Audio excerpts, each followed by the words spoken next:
নমস্কার আমার প্রিয় বন্ধুরা, হেসেলে ফুড রেনবো চ্যানেলে আপনাদের স্বাগত। এই সময় একটু একটু ঠান্ডা পড়ছে। এই সময় আমরা সবাই চাই একটা নতুনত্ব কিছু ডিশ বানাতে। আজকে আমি যে ডিশটি বানাচ্ছি সেটা একদিকে যেমন হেলদি, এতে ভিটামিন, প্রোটিন এবং অনেক খাদ্যগুণ আছে, আর তার সঙ্গে এটা অত্যন্ত টেস্টি। আজ আমি বানাচ্ছি রাজমা মশলা। এটা করতে রাজমা ছাড়া আর কী লাগছে দেখে নিই। ফোড়নের জন্য গোটা জিরে, তেজপাতা, বাটার অর্থাৎ মাখন, পেঁয়াজ কুচি করে কাটা আছে, পেঁয়াজ বাটাও আছে, আর লাগছে আদা পেস্ট, রসুন পেস্ট, টমেটো পেস্ট, জিরে গুঁড়ো, এরপর ধনে গুঁড়ো, কাশ্মীরি লাল লঙ্কা গুঁড়ো। লাগছে গরম মশলা গোটা নিয়েছি, এটাকে আমি পাউডার করে নেব। দারচিনি, লবঙ্গ এবং ছোটো এলাচ, কাসুরি মেথি এবং ধনেপাতা।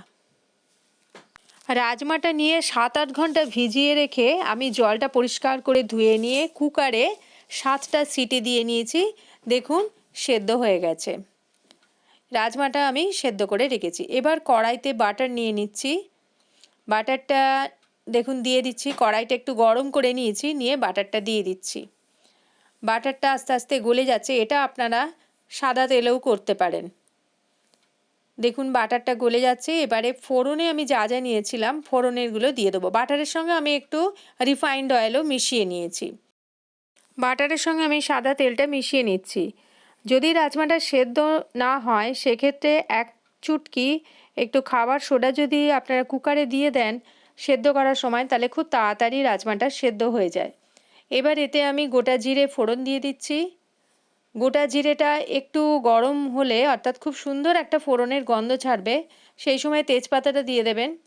তেজপাতা দিয়ে দেবার পর তেলের মধ্যে তেজপাতা আর জিরেটা একটু ভালো করে নেড়ে নিচ্ছি।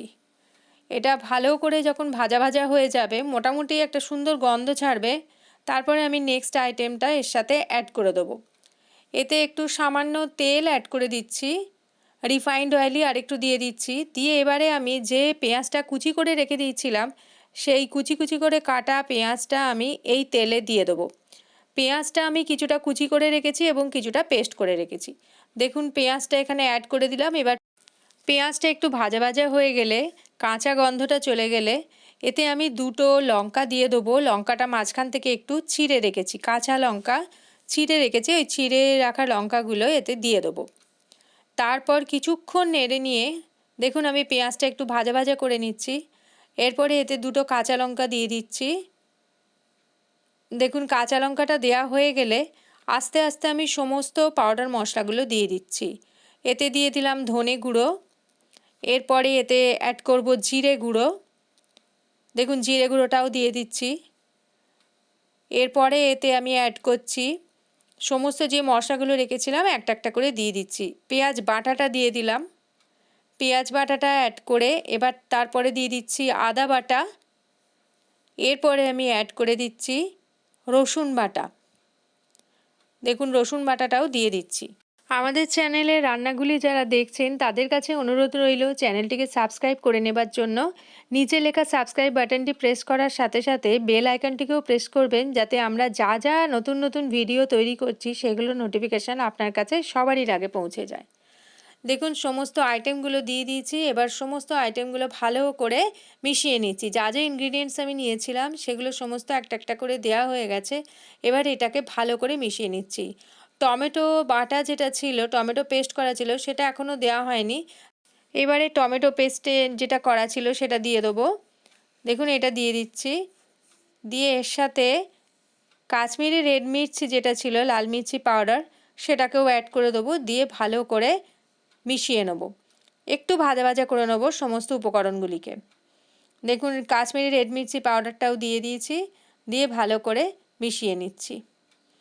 এটা পুরো ভালো করে মেশানো হয়ে গেলে রাজমা যেটা সেদ্ধ করা ছিল, রাজমাটা আগেই বলেছি আমি 7-8 ঘন্টা ভেজানো ছিল এবং তার সঙ্গে 7বার হুইসেল দিয়ে ওটা সেদ্ধ করা হয়েছে। একটু নুন মিশিয়ে নিলাম, 1 চামচ লবণ দিয়ে দিলাম, দিয়ে এটাকে ভালো করে মিশিয়ে নেব। মিশিয়ে নিয়ে এবার সেদ্ধ করা রাজমাটা এর মধ্যে দিয়ে দেবো। রাজমাটা সেদ্ধ করা থাকলে খুব সুবিধা হয়, এমনিতেই রাজমা সেদ্ধ হতে একটু টাইম লাগে, সেই জন্য আগে ভিজিয়ে নিয়ে তারপরে সেদ্ধ করলে খুব সুন্দর সেদ্ধ হয়ে যায়। এবার দেখুন এতে রাজমার সেদ্ধটা আমি দিয়ে দিচ্ছি, দিয়ে ভালো করে এটা আবার মিশিয়ে নিয়ে কিছুক্ষণের জন্য চাপা দিয়ে রাখতে হবে। শীতের আমেজে রাজমার এই ডিশটি স্বাদে গন্ধে একদম অতুলনীয়। এটা জিরা রাইসের সঙ্গে যেমন চলে তেমনিই চলে রুটি, লুচি, পরোটা ইত্যাদির সাথেও চলে। আর এই রাজমার যে ডিশটা তৈরি করা হচ্ছে, এটার যদি গ্রেভিটা একটু থিকনেস আনতে চান তাহলে হাতা দিয়ে বা কিছু দিয়ে কি কয়েকটি রাজমাকে একটু স্ম্যাশ করে দিলেই এর গ্রেভিটা ঘন হয়ে যায়। এবারে আমি এটাকে 10 মিনিটের জন্য চাপা দিয়ে রেখে দেবো। দেখুন আমি চাপা দিয়ে রেখেছি, এবার 10 মিনিট হয়ে গেছে। এবার এটাকে তুলে নিচ্ছি। তুলে নেবার পর এটাকে কিছুক্ষণের জন্য ফুটতে দেবো। ভালো করে দেখুন এটা ফুটছে।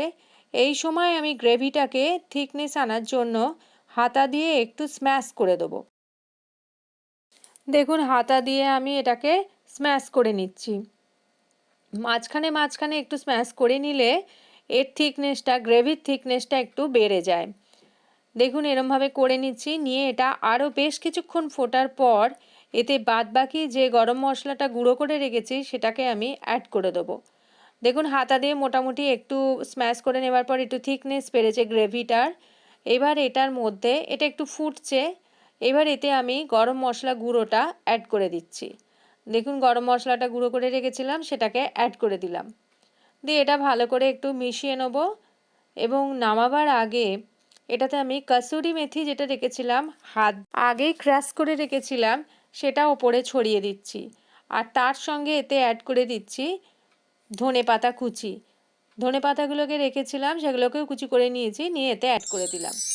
লাস্টে কসুরি মেথি এবং ধনেপাতা অ্যাড করে এটা একবার মিশিয়ে নিয়ে এবার আমি এটা সার্ভিং প্লেটে নিয়ে নেব।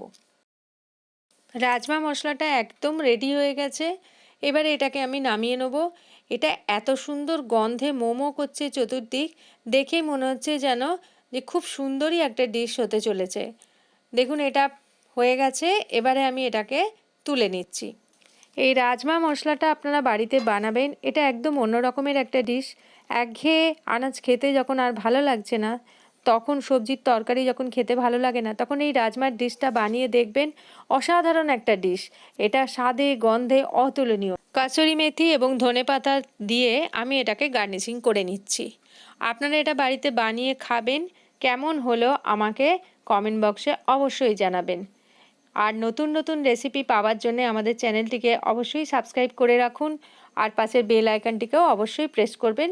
যারা আমাদের পুরনো বন্ধু তাদের অসংখ্য ধন্যবাদ আমাদের সঙ্গে থাকার জন্য। পরবর্তী যে রান্নার ভিডিওটি আসতে চলেছে সেটা একদম মিস করবেন না, তার জন্য আমাদের সঙ্গে থাকুন। আর যারা নতুন তাদের বলছি তারা সাবস্ক্রাইব করে নিন। পরবর্তী নতুন নতুন অনেক ভিডিও এরকম আসতে চলেছে, নতুন নতুন টাইপের রান্না ভিডিও আমরা আনতে চলেছি। আর আজকে এই পর্যন্তই, পরের দিন নতুন একটি মজাদার রেসিপি নিয়ে চলে আসবো। নমস্কার।